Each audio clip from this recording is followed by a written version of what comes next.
G'day fellas and welcome to a casted game. Spawning in over on the southwest side, you know what, we'll just call it the south side. We've got Beastie Cutie and he is playing as the one and only French. It's great to see the French coming back out. This map that we're playing on is Lippany, so it is going to be an open map and players at the moment are practicing for that $125,000 tournament. The first two rounds, I guess the first two weekends, are going to be open battlefields. That means open maps. So Lippany, one of those maps. So players right now very intense in preparation for that tournament. Now, our other player on the other side of the map, you may have heard of him. You may know him if you've been around this channel or many other channels, or in fact even been around the scenes. It is how do you pronounce his name? I think it's something like the Viper, and he's going to be spawning in on the north side of the map, playing as the Red Abbasid Dynasty. So Abbasid Dynasty, one of those civilizations that are considered by many to be a strong civilization at the moment. So Viper definitely going to be happy with this matchup going against the French. Now, one thing to note is that the French obviously love to make cavalry. So cavalry are one of the French civilizations, you know, main strengths, especially in the early game, not so much in the late game. I'd say their strength is probably a little bit... Oh, you know what? They probably don't really have too many strengths in the late game. If they were going to have a strength in the late game, you could call it their cavalry. But the Abbasid Dynasty are somewhat considered a bit of a counter to them simply because of how good the camel is. So we're going to have to see how it plays out. Viper dropping down his House of Wisdom, not actually building it until he rallies a villager to it like that. Very, very cute, Viper. I did like that from you. But also going to be dropping down a lumber camp on the wood line. So not going to be going for a mill on the berries here. To me, this indicates fast castle. But we'll see how it goes. Sometimes you do see a berry, an early mill come out on the berry bushes. But isn't going to be happening today. Just going to be a single scout for Viper here as well. Over on the other side, though, you can see Beastie Cutie has gone for 2 scouts. To me, I guess as France, it's quite normal to go for a second scout, just simply because you do generate, or you do train villagers and scouts faster, so you're always going to have a bit of a villager lead over your enemy, so you don't notice it as much by training that second scout. Also, your professional scouts is cheaper, and so is your mill, so you can just basically get everything out and squeeze it out without really noticing in the build, so it definitely makes sense for Beastie Cutie to be doing this. Now, if you are interested in seeing more Age of Empires 4 content, I would encourage you guys to check out Beastie Cutie's channel. I would encourage you to also check out Viper's channel if you haven't already. I'm sure you have. He's got so many damn subscribers. I'm confident everybody would have seen it, headed around those parts. But yeah, Beastie Cutie, another sort of, I would say almost an up-and-coming Age of Empires creator. He's been around for a long time. Playing StarCraft, but obviously switched to Age of Empires 4. It's taken him some time. Like, obviously, Viper's just been in the scene for so damn long. I mean, before Age of Empires 4, I was in Age of Empires 3. Viper was obviously in AoE 2, and Beastie was over in StarCraft. So he's only been in the AoE scene for a short bit of time, but already just being incredibly successful. For anybody who missed it, he won the $100,000 N4C tournament, and so obviously he's French. Going to be definitely difficult to deal with. Let's just say that much. Going to be going down with the School of Cavalry, no surprise there. Viper on the other side already got that age up in queue, and almost going to be aging up with the economic wing. You can see how close he is to aging up. It might be about a 4-minute and 2-second age up with the way that he's going. Gonna have a wheelbarrow coming through here, so looking to just play. This is a pretty standard build order that we've seen coming out of Viper. We actually saw this in an earlier game that he played, where it's basically the exact same build order that he's looking to do here. So probably going to be moving these villagers from gold, whether he brings them back to stone or whether he just puts them to wood. I'm not too sure how he goes with the build order, but age up now coming through. Fresh foodstuffs on the way. All the villagers moving off gold. He won't be touching that until he wants to age up. It is, so, you know, that could be another 10 minutes away. That could be another 3 minutes away. But we'll see how he goes. We're going to be looking for that second town center as well. But he may look to add a stable or a barracks in the meantime. Enemy still yet to age up at this point in time. Beastie Cutie still yet to age up. So Viper going to be definitely playing reactively based on what Beastie Cutie looks to do. Now, the mill has gone down. Wheelbarrow is on the way.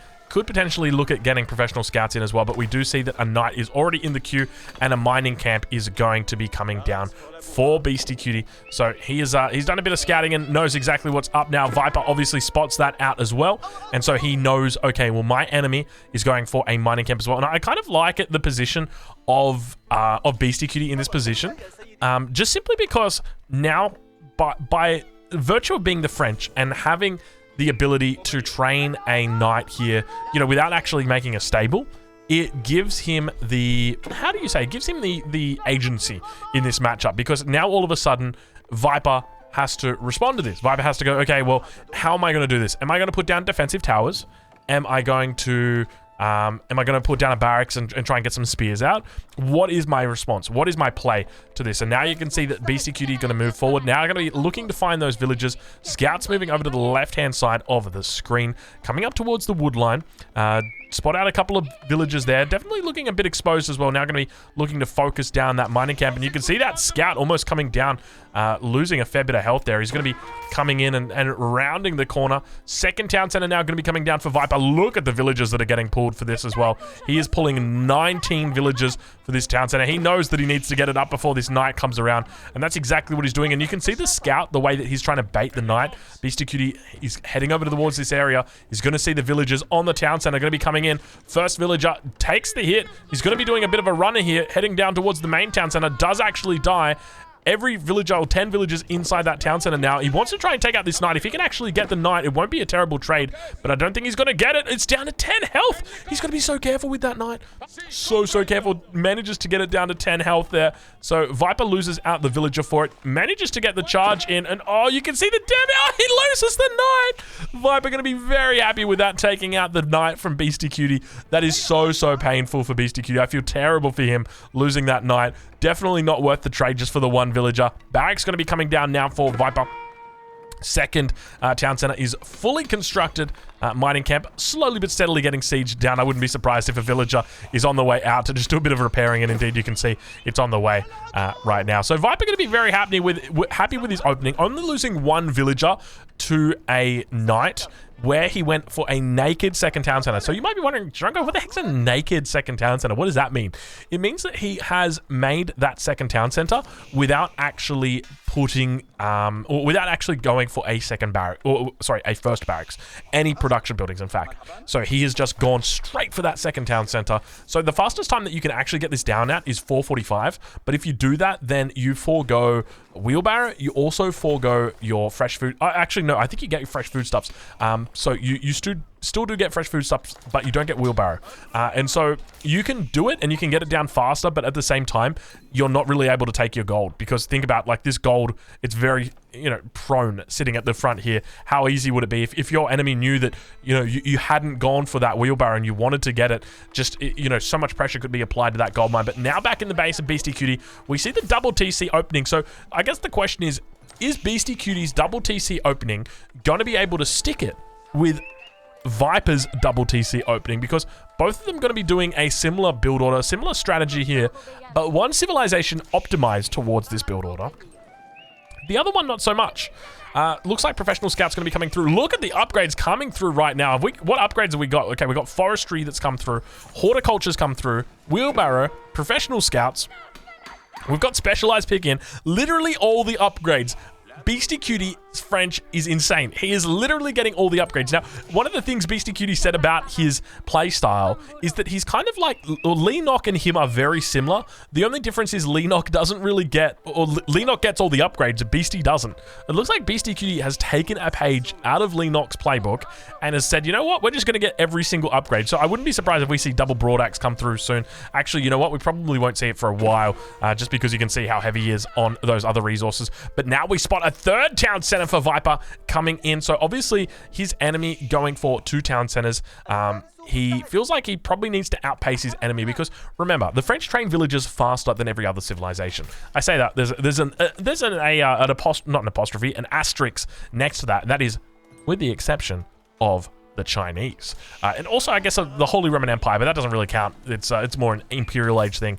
But you can see they're training villages 1 every 17 seconds. Compare that over to the Abbasid Dynasty, 1 every 20 seconds. So you've got 3 every 20 seconds versus 2 every 17. So you can see that, you know, it's definitely a slight advantage to the French on 2 TCs, but as soon as you get to 3 TCs for the Abbasid, you manage to get back ahead. But now look at Viper's beautiful macro here. You're going to be able to click up about the 10-minute mark with 3 town centers, just a few spears out to defend against those enemy units, and he's going to be so happy with this economy behind this.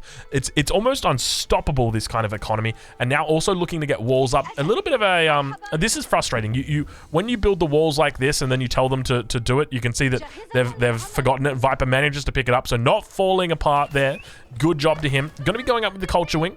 We'll check in over on the other side of the map. Beastie Cutie already going up with the next landmark. Going to be going up with the Guild Hall. No surprises there. A pretty stock standard landmark when you're not looking to go for that burst. But look at this. Look at the stone that's coming out right now from Beastie Cutie.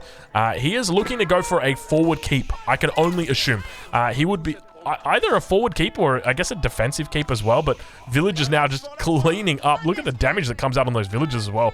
12 damage. God, that is a lot of damage on those villagers. Why do the villagers have so much? Hold on. These ones have got 6. These ones have got... Why do some villagers have fucking 12 damage? Dude, these villagers have got 14 damage. Dude, don't get into a fight with a villager. They will fuck you up, man. They're only carrying daggers, but I tell you what, they must be carrying, like, katanas underneath there as well. Like, what the heck? That is insanity.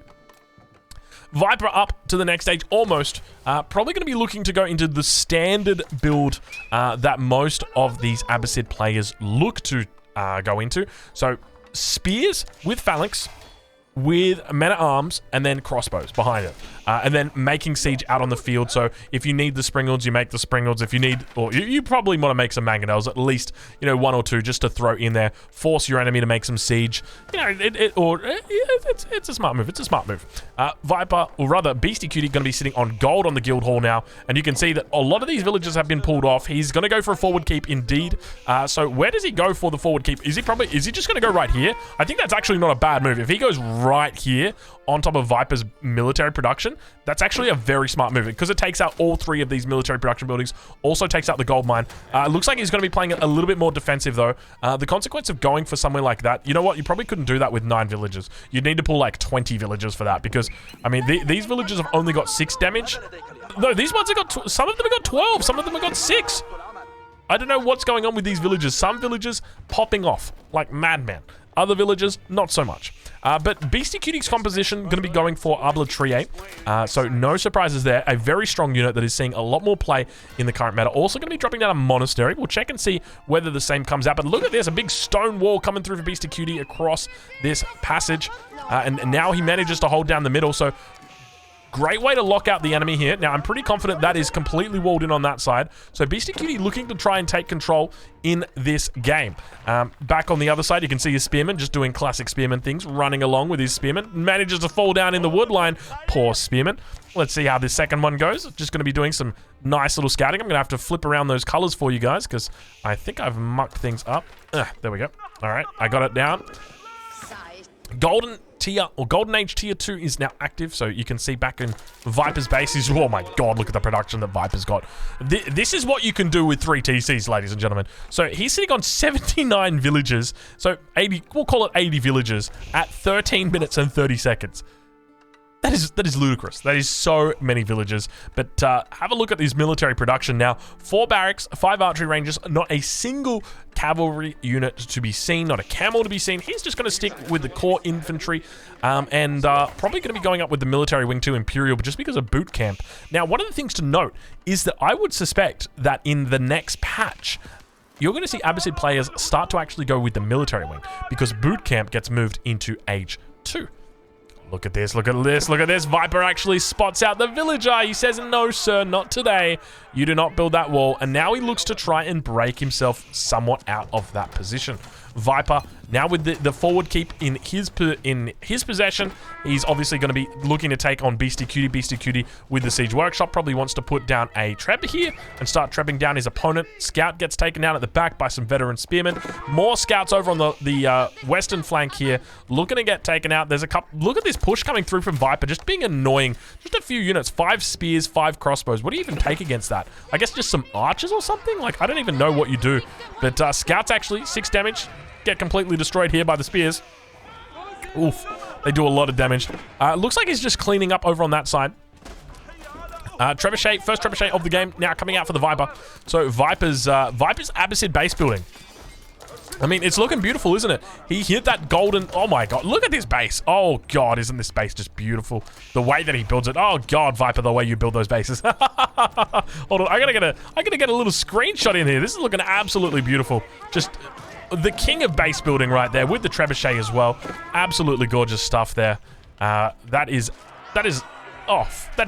oof right there. But a little bit of trade coming back on the way towards the base of Beastie Cutie. He's got to be careful. We'll do a stock take and see where Viper's at. 97 villagers for him at the 15-minute mark.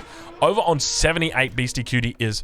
And now going to be looking to try and siege down ever so slowly the castle of his opponent. You can see the Trebuchet on the back line here. Going to be looking to unfold, but only single Trebuchet. Now the double Trebuchet coming out for the Viper. Rocks falling down. And look at these raids coming and just being so annoying. Viper doing a great job here of taking control of the map. Obviously, this wall never came up from his enemy. And this is really what Beastie Cutie wanted to do. He wanted to try and secure up the map, try and prevent his enemy from pushing out. And now Viper is going to do exactly that. At the same time, he's working towards this frontal assault. You know, obviously, Beastie Cutie now with the second Trebuchet out as well. Got 2 more in the queue. He's not messing about, and the Trebuchet meta is really well and truly starting to establish itself. But you can see that Beastie Cutie just getting cleaned up back towards his base here. Spear's doing a great job down in that position as well. That was just hilarious. I couldn't believe that. But now you can see that keep. Gonna need a little bit of help. Viper definitely not in a position to start claiming he's got insufficient wood, so we'll see what he does. But Treb's going to keep working down that keep. You can see there's no one healing that up either. So it looks like the villagers were pulled, but it was too little too late.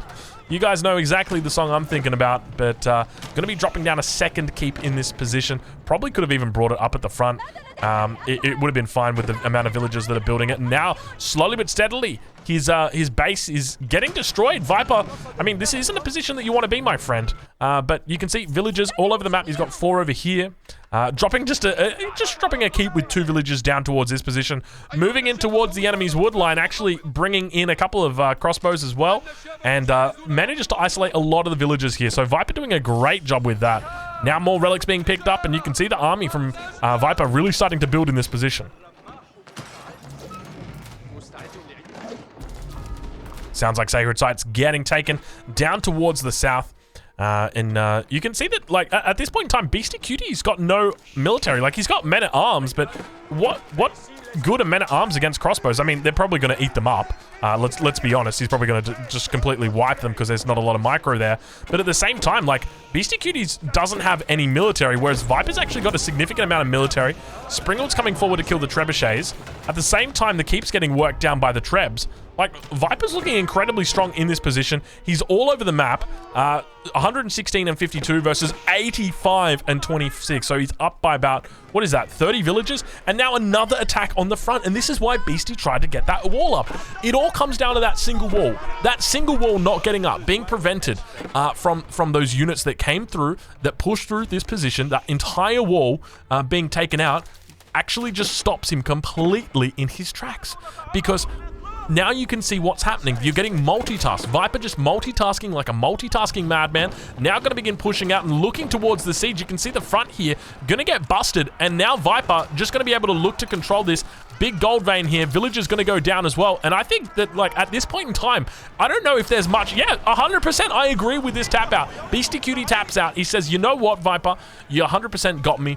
You completely out-microed me on the back. I didn't get my wall up, and it meant I couldn't control the narrative. Well played. Good game. Fellas, I'll catch you guys in the next one. I hope you guys enjoyed the custard.